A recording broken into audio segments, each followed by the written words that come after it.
Buenas noches, profesor. Somos el grupo número 4. En esta oportunidad le presentaremos el mecanismo de doble manivela, que se encuentra en uno de sus libros del ingeniero Artobolevsky. El ingeniero es mecánico y científico ruso en el campo de la teoría de mecanismos y máquinas.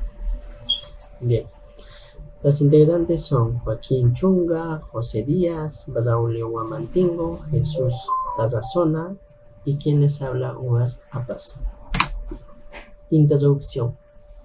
La mecánica clásica consta de distintas ramas. Una de ellas tenemos la dinámica.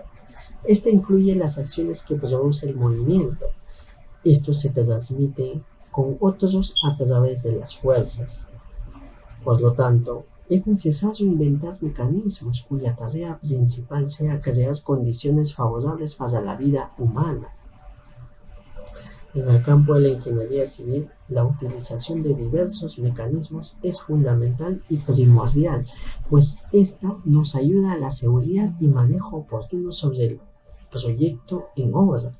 Además, conocer estos mecanismos que están implementados en nuestros vehículos de carga pesada, así como también al diseño de estructuras innovadoras. En el presente trabajo de investigación tenemos en cuenta todos los conocimientos adquiridos durante todo el ciclo académico. Este informe presenta un estudio de cálculo de un mecanismo con barras de gran tamaño que estará en constante movimiento de 360 grados.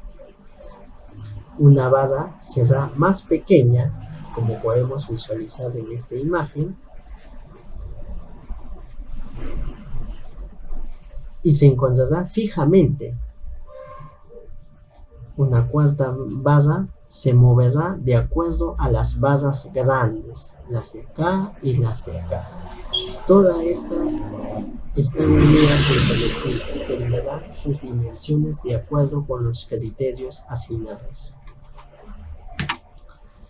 Como objetivo general, tenemos de que este trabajo es la aplicación utilizando conocimientos de dinámica y también procesos para comprobar, conocer y comprender los movimientos que realiza nuestro mecanismo y tener listo para automatizar y llevarlo a la vida real. Objetivo específico: determinar los dos ángulos más convenientes para facilitar los cálculos necesarios del mecanismo. Evaluar el cálculo de las velocidades, aceleraciones, y cada uno con sus respectivos centros de masa, asimismo su momento angular de las barras del mecanismo. Concretar los cálculos junto con un análisis de las fuerzas y energías involucradas. Ello nos permite comprender el movimiento y comportamiento del sistema, del mecanismo, para analizar el sistema para un nuevo funcionamiento donde reduzca tiempo y costo. Desarrollar el modelamiento de nuestro mecanismo mediante el software Inventor. Analizar el uso real del mecanismo. Bueno, en el marco teórico les vamos a explicar el mecanismo de cuatro barras, el cual consta de una barra fija y tres barras móviles, que se unen por medio de articulaciones.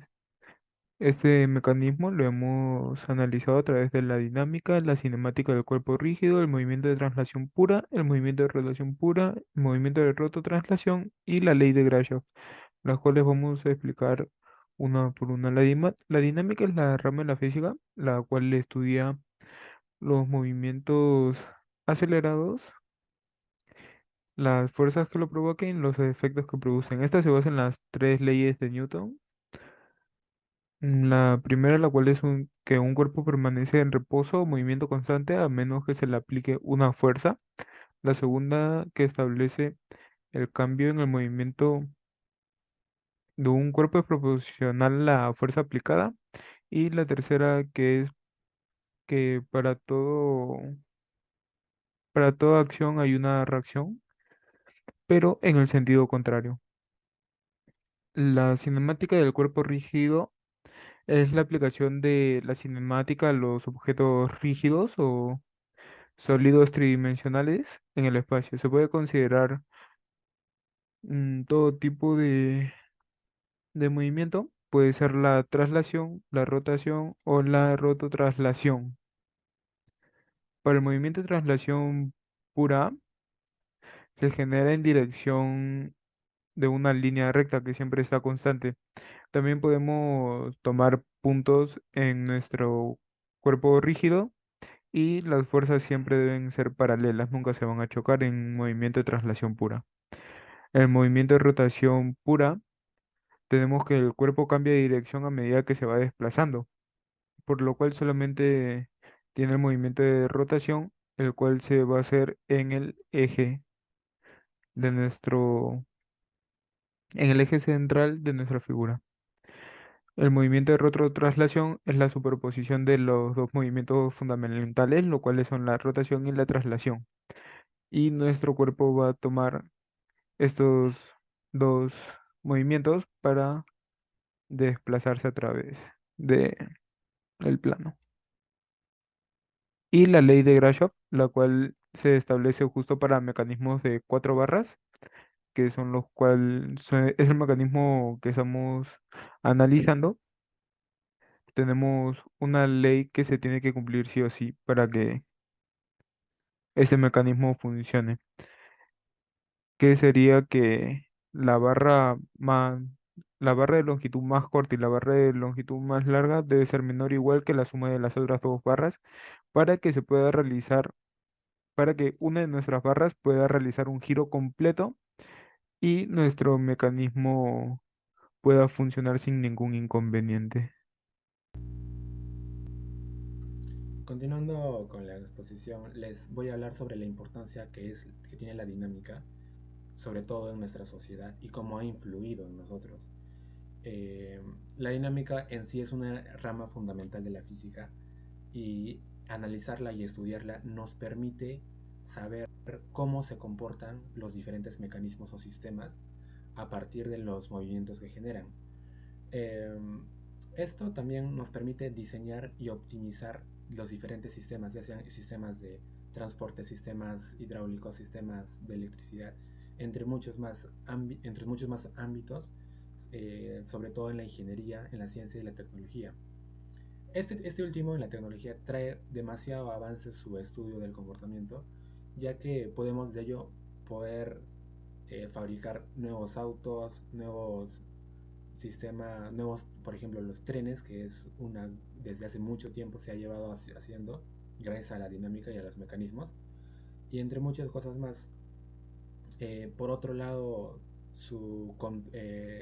la dinámica en la industria genera mucha más productividad que la mano del hombre, por así decirlo, en un 100 a 300%, ya que reemplaza esta mano por simplemente actividad de las máquinas y estas no se agotan y son muy productivas.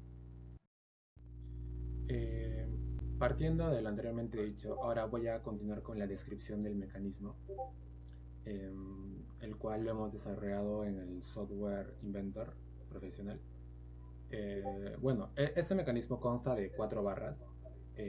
Aquí se demuestra en la barra AB, BC, CD y la barra DA, el cual van a tener longitudes de 1.9 pulgadas, 1.2 pulgadas, 1.8 pulgadas y 1 pulgada respectivamente. Podemos identificar también que cumplen ciertas condiciones para este mecanismo, el cual la suma de la barra AB más la barra DA, la distancia DA, tiene que ser menor a la suma de la barra BC más CD. Asimismo, la barra AB es mayor a CD, mayor a la barra BC y mayor a la barra DA. Y si analizamos reemplazando nuestras medidas en esas condiciones, vemos que sí cumplen. Y bueno, eh, o sea, una vez hecho esto, o sea, tenemos las condiciones, procedemos a elaborar nuestras barras. Para ello elaboramos lo que es una barra con la longitud estimada y le dibujamos un diámetro en el centro, el cual va a ser nuestra unión con las otras barras.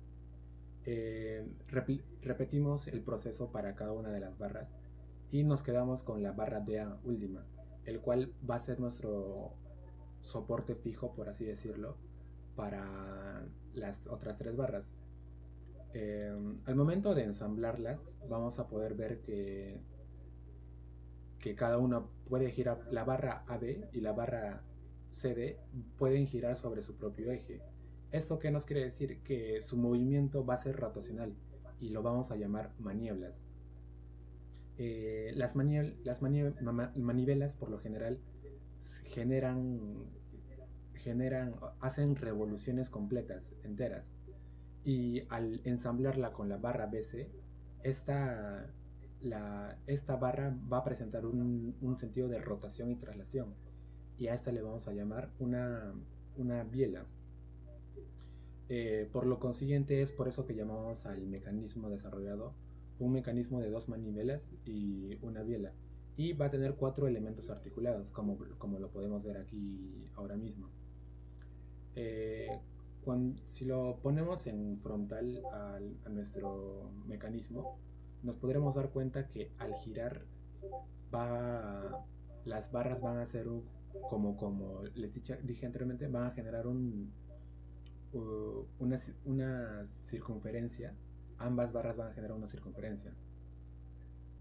Y entonces, con los cálculos analizados, le ponemos la velocidad que es de 5, una velocidad angular de 5 radianes en sentido horario, y procedemos a evaluar su trazo.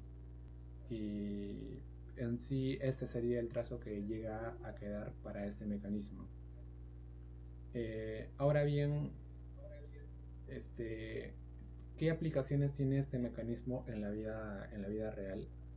Bueno, como saben, nosotros los mecanismos se utilizan en toda actividad humana e industrial, en los campos de tecnología, ciencia e ingeniería, desde lo más simple hasta lo más complejo.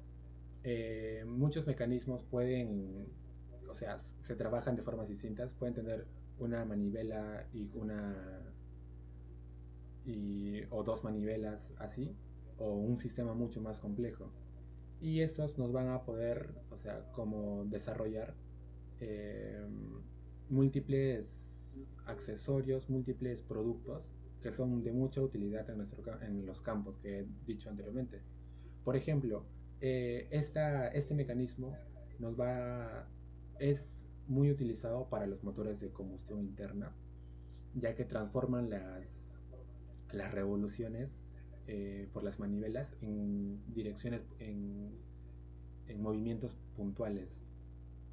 Asimismo, también como las bombas de pistón o las máquinas de vapor. Y existen en sí muchas más aplicaciones para este tipo de mecanismo, como ya lo dije, porque convierte el movimiento giratorio en uno lineal, y el cual hace demasiado útil para las máquinas y el sistema de la mecánica. Eh, y eso sería todo. Gracias. Bien, ahora nos toca hacer los cálculos. Quien les habla es el alumno Jesús Tarazona, y con esta parte vamos a hallar lo que es las velocidades y las aceleraciones. Hay que tener en cuenta que estamos considerando bajo la primera posición, en esta ocasión con el ángulo DAB con un ángulo de 45 grados. Con ayuda del civil hemos hecho el mecanismo 1 y obtenido los datos registrados en la siguiente tabla. El I representa el eje X y el J el eje Y. Ahora bien, hemos también calculado lo que son las velocidades en cada punto. El punto de partida de velocidad en A es igual a 0. La velocidad en B, en este caso, como la barra es un cuerpo rígido, usaremos las ecuaciones para cuerpos rígidos. En que en este caso es la velocidad en B es igual a velocidad en A más velocidad angular de AB por RB de A. Bien, hemos reemplazado los datos que tenemos en la tabla y con esto hacemos las multiplicaciones, teniendo en cuenta la multiplicación de los vectores K por I y K por J, y obtenemos la velocidad de B, la posición de velocidad de B y el módulo de velocidad de B. Lo mismo hacemos para cada velocidad, ya sea velocidad de C, y en este caso en velocidad de C, para poder hallar la velocidad angular de BC y CD, hemos tenido que hacer un sistema de ecuaciones que se haya realizado a través de las velocidades que se han encontrado en cada barra, ya sea BC y CD. En la ecuación 1 y la ecuación 2 se ha hecho un sistema y se ha obtenido que velocidad en BC es igual a 5,10 y velocidad en CD es 8,44. Ahora, para poder obtener la velocidad en C en la posición y su módulo, hemos reemplazado los valores obtenidos en la ecuación número 2. Velocidad en D es igual a C. Ahora proseguimos con obtener la velocidad en los centros de masa. Para el centro de masa AB, la velocidad del centro de masa 1 es igual a velocidad de A más velocidad angular de AB por R de centro de masa 1A. Ahora bien, con los datos que hemos tenido en la tabla que les mostramos al inicio, vamos a reemplazar los datos y nos vamos a obtener el vector posición de velocidad de centro de masa, que es menos 3,35i más 3,35j. Con esto también calculamos el módulo con el teorema de Pitágoras. Lo mismo hacemos con el centro de masa BC y lo mismo para el centro de masa CD. En cada uno obtenemos su posición y su módulo. Ahora bien, por otro lado también vamos a tener lo que son las aceleraciones. La aceleración de A, como es punto de partida, tiene el punto cero, y hallamos con la siguiente fórmula establecida en clase. Aceleración de B igual a la aceleración de A más alfa de AB por RB de A por la velocidad angular de AB al cuadrado por RB de A. Todos estos datos los vamos a tener que reemplazar. Cabe recalcar que usamos la primera tabla que le hemos mostrado al inicio con ayuda del civil y obtenemos la posición de la aceleración de AB y a la vez el módulo de A de B con el teorema de Pitágoras. Por consiguiente, hacemos lo mismo en la aceleración de C, y en este caso tenemos que reemplazar con los datos obtenidos de la primera tabla, el RCDB, el RCB es lo mismo. En este caso, la velocidad angular de BDC fue un dato que hallamos anteriormente en cuanto a las ecuaciones de velocidades, y tenemos la ecuación 3 con estos datos. Por consiguiente, hacemos también para poder obtener el alfa de BDC y el alfa de CD, tenemos que hacer un sistema de ecuación, que lo calculamos con la ecuación 1, con la ecuación 3 y la ecuación 4. Con este sistema vamos a poder hallar el alfa de BDC, que en este caso nos da un resultado de menos 143.86 radianes por segundo al cuadrado, y alfa de CDD, que nos va a dar un resultado de menos 91,64 radianes por segundo al cuadrado. Ahora, reemplazando el número 4, en la ecuación número 4 vamos a obtener que la aceleración en C, la posición, es menos 14.5 y menos 207.77 en J metros por segundo. Y acá tenemos también su módulo, ¿no? Aprovechando. La aceleración en D es igual a 0. Y por consiguiente, y por último, continuamos hallando los centros de masa de la aceleración, que en este caso es la aceleración del centro de masa 1. Reemplazando los datos en la fórmula con la tabla 1, obtenemos que la posición, que es menos 16.75i, menos 16.75 en J, y es un módulo que es 23.69 metros por segundo al cuadrado. Lo mismo hacemos para BC, para el centro de masa BC y el centro de masa CD. Ahora bien, en esta tabla tenemos que completar con los datos que hemos hallado en las ecuaciones, la velocidad vectorial y el módulo, y por consiguiente también la aceleración vectorial que hemos hallado y el módulo de aceleración. Lo mismo para el centro de masa, con los mismos valores que hemos obtenido en las ecuaciones, tenemos la velocidad del centro de masa y su respectivo módulo, y a la vez la aceleración del centro de masa con su respectivo módulo que ya se ha hallado anteriormente. Para la segunda posición, DAB, el ángulo en este caso va a valer 90 grados, que básicamente lo hemos obtenido también con la ayuda del Civil 3D. Los datos, las longitudes y todo lo demás lo hemos podido calcular con la ayuda del Civil para poder establecerlo en la siguiente tabla. Con estos valores de los radios y las posiciones en I y en J, vamos a reemplazar en las ecuaciones que tenemos a continuación. Dicho sea de paso, estas ecuaciones son las mismas que se han empleado en el anterior mecanismo 1, cuando el ángulo valía 45. Es por ello que vamos a realizar respectivamente todos los pasos que ya se mencionó, tanto en velocidad como en aceleraciones y sus respectivos centros de masa. En cuanto a la tabla, también se va a tener que completar con respecto a la información que acabamos de presentar, y también para el centro de masa y su respectivo módulo. Ahora le doy pase a mi compañero José. Bueno, ahora me ha tocado a mí exponer sobre la fuerza sobre cada barra, el cual para ello vamos a trabajar con la densidad del acero, que va a ser 7.860 kilómetros por centímetro cúbico, y la aceleración de la gravedad vamos a trabajar con el valor de 9.81 metros por segundo al cuadrado. Ahora bien, Ya tenemos las longitudes, del cual es la barra B, BC y CD, que vemos en esta tabla. Vamos a trabajar con un área transversal que es de 5 centímetros de ancho y 2 centímetros de espesor, el cual multiplicándolo nos va a dar el área transversal, que es este número, ¿no? Vamos a hallar la masa, con ello hallamos el peso, y el momento de inercia, que es 1/3 de la masa por la longitud al cuadrado, que tenemos estos datos. Ahora, con los datos que hemos hallado, vamos a empezar a primero graficar las posiciones de la barra AB y vamos a hacer nuestros gráficos causa-efecto, ¿no? Que hemos hecho en clase. Vamos a trabajar con la ecuación de Newton en el eje X, que es la suma de las fuerzas en el eje X, es igual a la masa de la aceleración del centro de masa 1 en el eje X, el cual tenemos esta ecuación. Lo mismo vamos a hacer, pero ahora con el eje Y, nos da esta ecuación, y vamos a utilizar por último la ecuación de Euler, el cual nos da al final esta ecuación, ¿no? Para ello hemos necesitado el momento de inercia en A, que lo hallamos anteriormente, y el alfa B, que ya lo habíamos hallado en la primera parte del trabajo. Ahora bien, vamos a hacer lo mismo con la barra BC. Hemos trazado una línea imaginaria, el cual nos va a dar que el ángulo es 16 grados, y vamos a trabajar con ese ángulo. Vamos a usar las mismas fórmulas que habíamos utilizado antes, que es en la ecuación de Newton en el eje X, lo mismo en el eje y vamos a hacer la ecuación de Euler. Vamos a necesitar, eso sí, la masa, la aceleración G2 y el momento de inercia G2. Tenemos estas dos ecuaciones que nos ha dado esta barra BC. Y por último vamos a usar la barra CD. Tenemos el ángulo que es 146 y hemos usado las mismas ecuaciones. Ecuación de Newton en el eje X, en el eje Y nuestra ecuación de Euler.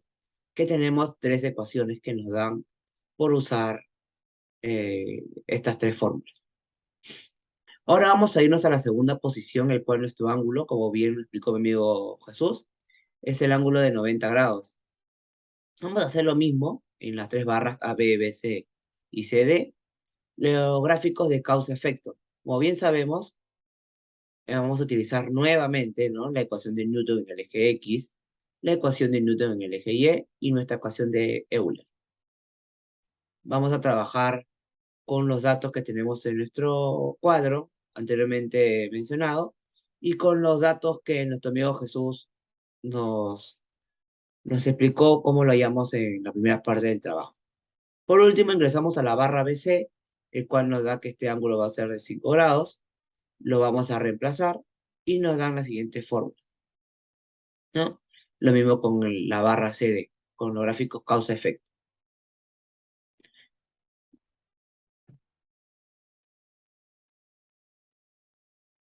Bien, ahora ya haremos la energía cinética de cada barra. Para ello necesitamos calcular los momentos de inercia de los centros de masa, ya sea para AB, BC y CD. Teniendo en cuenta que la fórmula es 1/3 de la masa por la longitud media al cuadrado, vamos a obtener los siguientes resultados. En la barra AB, 4,493, en la barra BC, 4,527 y en la barra CD, 3,820. Bien, como el mecanismo se ha trabajado en dos posiciones con un ángulo de 45 grados y un ángulo de 90, para empezar vamos a utilizar el ángulo de 45. Reemplazando la fórmula empleada para poder hallar la energía cinética, tenemos que un medio por la masa, que la masa se mantiene 14,934 por, en este caso, V de G de 1 al cuadrado, que es 474 al cuadrado, que este dato lo hemos hallado con las ecuaciones mencionadas al inicio de los cálculos, más la suma de un medio por el momento de inercia de la barra AB por la velocidad angular de AB al cuadrado. Haciendo cálculos, tenemos que el momento de la energía cinética nos da en la barra AB 223,928. Lo mismo realizamos en la barra BC y el mismo procedimiento en la barra CD, teniendo en cuenta que estamos trabajando con el ángulo de 45. Para ello, luego de obtener, en este caso, las energías cinéticas de cada barra, completamos la tabla con sus respectivos valores y el mecanismo es la suma de, en este caso, las energías, que nos da un total de 1538.535 joules. En la segunda posición, cuando ya el ángulo vale 90 grados, se hace lo mismo. Cabe recalcar en este caso que la masa se mantiene, es por ello que continúa siendo 14.964 y a diferencia del ángulo 45 va a cambiar la velocidad en g de 1 del centro de masa al cuadrado, ¿no? En este caso es 4. Lo mismo, completamos toda la información y tenemos los siguientes resultados. En la energía cinética, como ya mencioné, que cada uno se completa con su respectivo resultado, y el mecanismo 2 sería la suma de cada uno de ellos, que en total nos da 828.888 joules. Bueno, y por último, de la parte de nuestros cálculos, voy a hallar el momento lineal y el momento angular. Para la primera posición, que es el ángulo de 45 grados, vamos a hallar en la barra BA la cantidad de movimiento, esta fórmula que es LAB por la masa, que nunca va a cambiar, la masa va a ser la misma, que es 14.934, y la velocidad en el centro de masa, que sería la velocidad G1, ¿no? Que es para la primera posición del ángulo 45 grados. Lo mismo vamos a hacer para el momento angular, pero esta vez vamos a trabajar con el momento de inercia, G1, y la velocidad angular AB, pues estamos trabajando en esta barra. Y nos van a dar los siguientes resultados, que la cantidad de movimiento en esta barra va a ser 70.787 kilogramos metros por segundo, y el momento angular va a ser 22.467 kilogramos metros al cuadrado por segundo. Vamos a usar la misma fórmula de la cantidad de movimiento y momento angular en la barra BC y CD con los datos que ya hemos hallado para la primera posición de 45 grados. Y lo vamos a tabular en nuestra tabla 9 para tenerlo registrado. Lo mismo vamos a usar ahora, pero para nuestra segunda posición, que es θ igual a 90 grados, el cual vamos a usar en la barra BA las mismas fórmulas, la de cantidad de movimiento y momento angular. Sin embargo, vamos a trabajar con los datos de la velocidad de centro de masa en la barra B para la posición de θ90, la velocidad G2 y la velocidad G3, lo mismo para la posición θ90. Y con ello vamos a tabularlo y le voy a dar pase a mi compañero para que explique la siguiente parte del trabajo.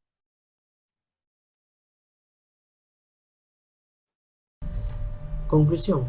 Finalmente concluimos que en el campo de la ingeniería civil es muy importante su uso que esté presente en el desarrollo general de edificaciones y estructuras. Es decir, debe ser un apoyo y avance tecnológico como las maquinarias, grúas, maquinarias pesadas, etc. A partir de este estudio, gracias al desarrollo de cálculos e interpretación de datos, también es posible simular el mecanismo que estamos considerando. Asimismo, también se puede escalar a gran medida las barras para adaptarse a los múltiples usos de la ingeniería y ser de suma importancia en la vida profesional. Entendemos que la velocidad y la aceleración del centro de gravedad están relacionados y dependen completamente del valor de las manivelas. Este mecanismo se ha identificado en sistemas prácticos como el motor Wankel. Además de los motores Wankel, este tipo de mecanismo también se puede utilizar en otras aplicaciones, claro, las que se requiere convertir un movimiento lineal, controlado y eficiente en un movimiento giratorio. En este momento podemos visualizar el motor Wankel. Vamos a pausar y podemos ver aquí nuestro mecanismo de doble manivela. Eso es todo. Gracias.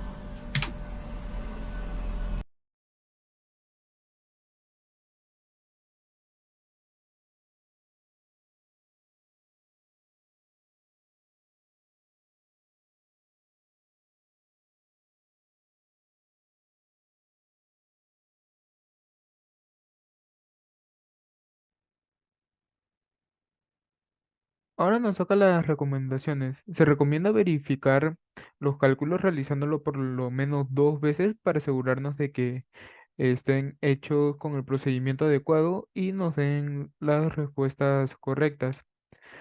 Luego tenemos que seguir las condiciones que nos dan para realizar nuestro mecanismo y así poder obtener los resultados que esperábamos. Por último, tenemos que utilizar el software que nos han sugerido para poder realizar el movimiento de nuestro mecanismo de una forma deseada. Y por último, la bibliografía que hemos utilizado. Muchas gracias.